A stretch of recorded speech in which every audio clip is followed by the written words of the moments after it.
Bienvenue sur la chaîne, c'est la première fois que je parle, du coup je suis un peu stressée mais ça va bien se passer. Je tenais simplement à dire que toutes les informations dont je me sers ici sont issues de livres. Je ferai une bibliographie qui sera dispo en barre d'infos, donc si ça t'intéresse de fou, n'hésite pas à aller la checker car c'est un sujet assez vaste et j'ai vraiment essayé de condenser toutes ces infos pour que ça tienne et que ça soit surtout compréhensible pour tous. Sur ce, bonne vidéo.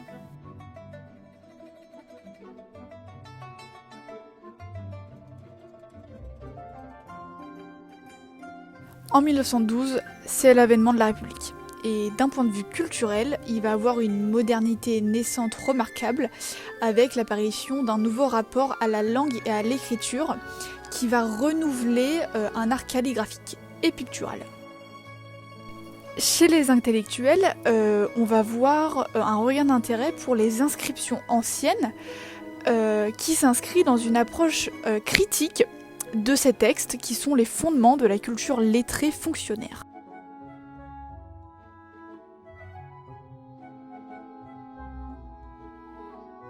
Cette découverte du passé va se faire grâce à des fouilles archéologiques par exemple, où on va retrouver d'anciennes stèles et pierres gravées, et les artistes vont s'en inspirer pour aborder la calligraphie avec un aspect beaucoup plus souple et moins archaïque.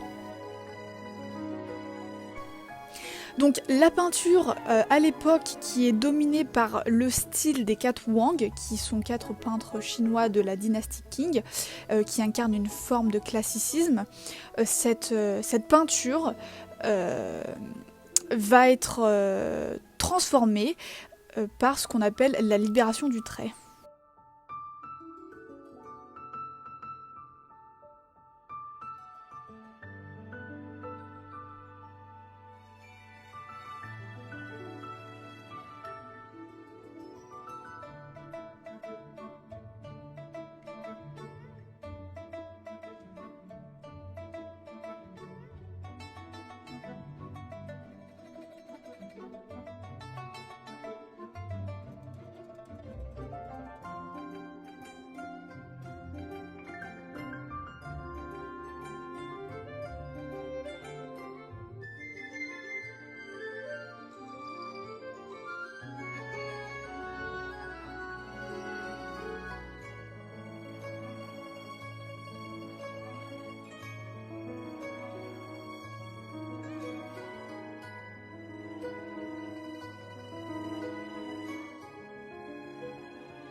En 1919, le pays va connaître une grande révolution culturelle.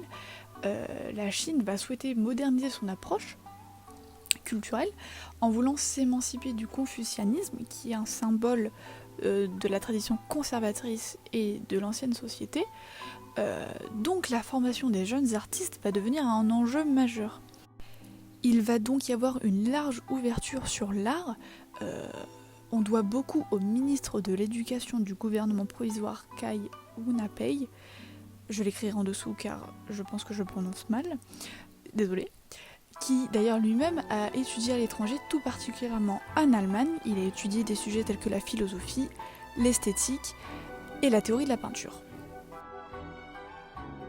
Il va donc y avoir plusieurs universités et écoles qui vont voir le jour, telles que l'Université des Beaux-Arts de Shanghai. La Chine va s'ouvrir aux pays étrangers, mais surtout au Japon, avec lequel elle va entretenir des relations étroites durant les années 1920-1930, car le Japon va jouer un rôle médiateur dans l'éducation artistique chinoise. Beaucoup d'artistes vont partir au Japon pour suivre un enseignement qui mélange et peinture japonaise et influence occidentale, car le Japon est assez avancé à ce sujet. Une fois ayant fini leur formation, ces artistes vont ramener ce savoir en Chine et ils vont devenir enseignant dans les grandes écoles et universités créées.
C'est alors qu'en 1937, la Seconde Guerre sino-japonaise éclate et durant cette guerre, l'offensive japonaise va condamner le gouvernement et les institutions fraîchement fondées à se déplacer vers l'ouest du pays.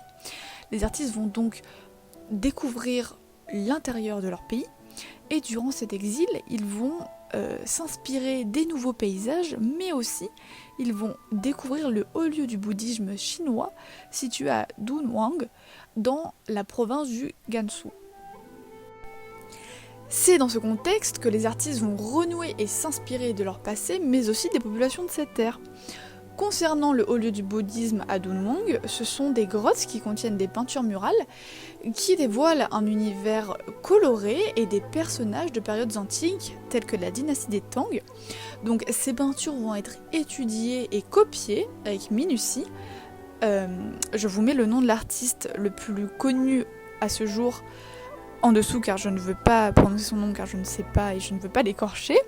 Donc ces peintures vont constituer un héritage qui va être réapproprié car copié et on va voir la maîtrise de l'encre du peintre qui va être appliquée au style antique des personnages. Concernant les populations de ces terres, il va donc y avoir un contact entre les artistes et ces populations. Certains vont représenter ces populations dans leur peinture et ça va donc révéler un aspect entre guillemets exotique du centre de leur pays. C'est également dans cette même lignée que les artistes vont développer un vocabulaire décoratif moderne car ils vont se tourner vers l'étude du textile de ces populations du sud-ouest, pour la plupart, qui possèdent certains motifs géométriques.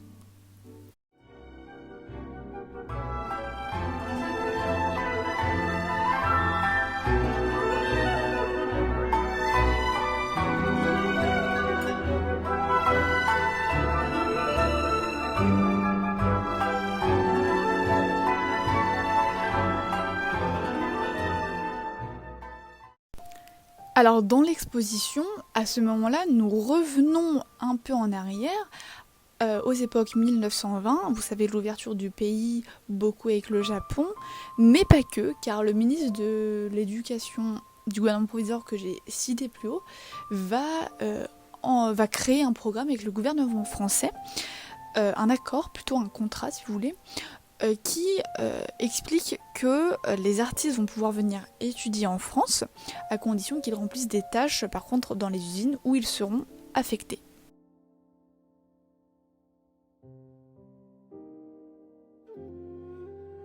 C'est alors que ces artistes chinois à Paris vont se confronter à l'exercice académique du nu.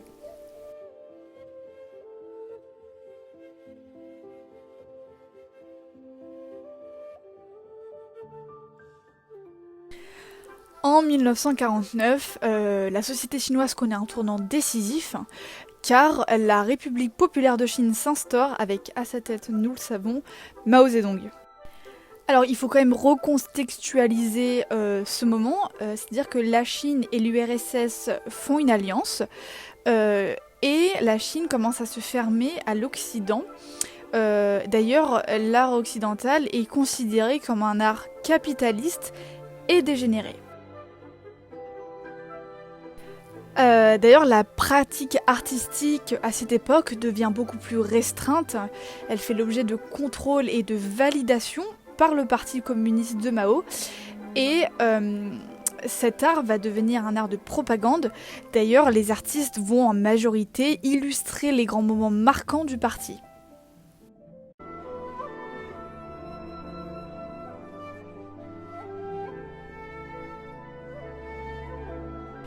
Dans la seconde moitié du XXe, donc avec le contexte en Chine, certains artistes se retrouvent à Taïwan et on va voir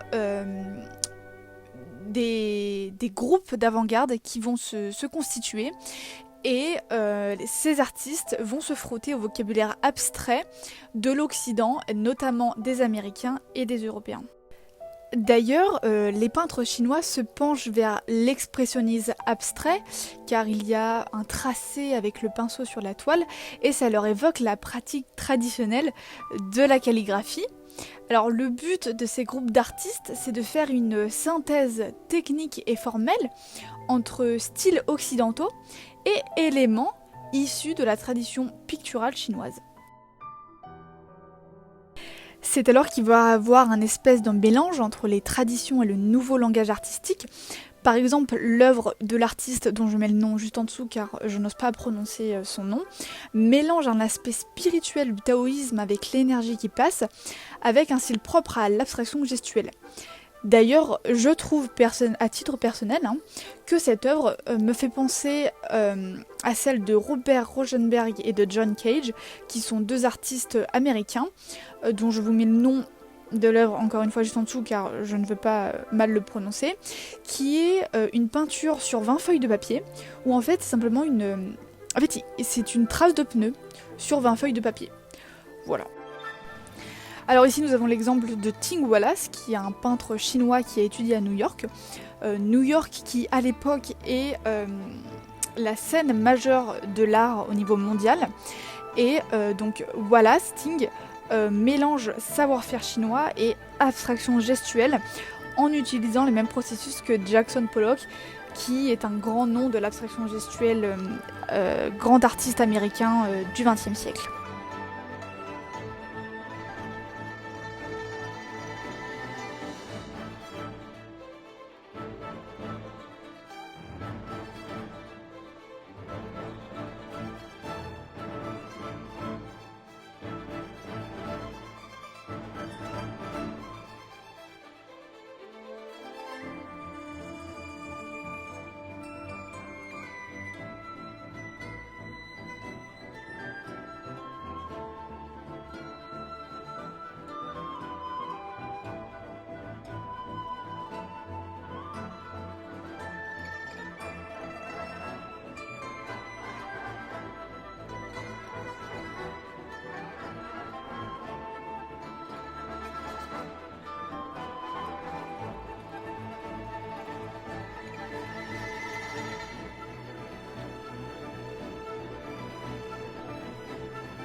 Dans les années 1980-1990, on va appeler la peinture chinoise la nouvelle peinture des lettrés, car c'est perçu comme un renouveau de la culture traditionnelle, qu'elle soit intellectuelle ou artistique. Cela permet de corréler abstraction et technique de la peinture à l'encre. Les thèmes picturaux revisitent les anciens genres de la peinture traditionnelle, tels que les paysages ou les fleurs, mais également la calligraphie. Certains artistes vont d'ailleurs placer l'encre au centre de leur production, la mettant comme la matière première. Donc, et ces œuvres, pour la plupart, utiliseront la technique du lavis, qui est une technique picturale qui n'utilise qu'une seule couleur diluée dans l'eau.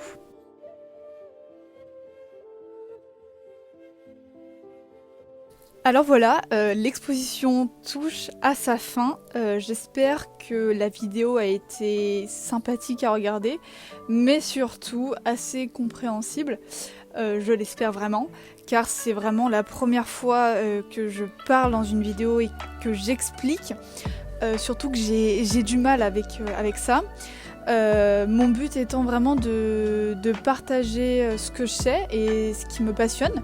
Donc je suis vraiment plutôt contente de m'être lancée là-dedans. J'espère qu'à l'avenir, je serai un peu plus connue, je ne sais pas. J'espère que je pourrai démocratiser tout ça, que ça sera beaucoup plus accessible. Si jamais ça a plu, n'hésitez pas à le dire. S'il y a des choses qui vont pas, n'hésitez pas à le dire en étant respectueux. Il n'y a pas de souci, je suis vraiment ouverte aux critiques, aux conseils, à tout ce qui s'ensuit. En espérant que vous soyez là au prochain rendez-vous. Merci beaucoup.